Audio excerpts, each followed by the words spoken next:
हरे कृष्ण। साधु सन्त मैंने कहीकि जाइछन्ति जे भगवान को मन पकेवा है सबुठु बड़ सौभाग्य, आउ भगवान को भूली जावा है सबुठु बड़ दुर्भाग्य। कहीं भगवान सबु बेले सबु परिस्थिति आपण सांगर अच्छा, अतीत अच्छा, वर्तमान अच्छा, भविष्य में थे। आ भगवान आपणकर शुभ चिंतक।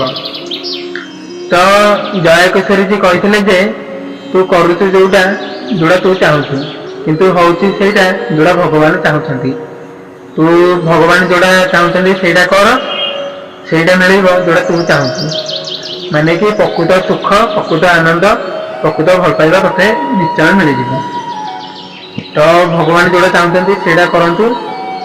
भगवान चाहते जे सबु परिस्थिति मत मन पकाऊ, आउ सत् मार्ग जाऊ, आउ साधु संघ सांगे सब थाऊ, आउ सब निजर कर्तव्य करू, निजर धर्म रे रहू, आउ गुरु जी सिद्ध गौतम कथा भागवत कथा श्रवण करू,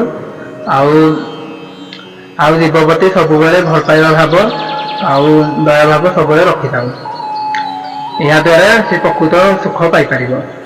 जे भगवान कौन चाहते से सब कर प्रकृत सुख पाइब। तो ये कहूँ भगवान को मन पकेवा है सबुठु बड़ सौभाग्य, आ भगवान को भूली जावा है सबुठु बड़ दुर्भाग्य। हरे कृष्ण।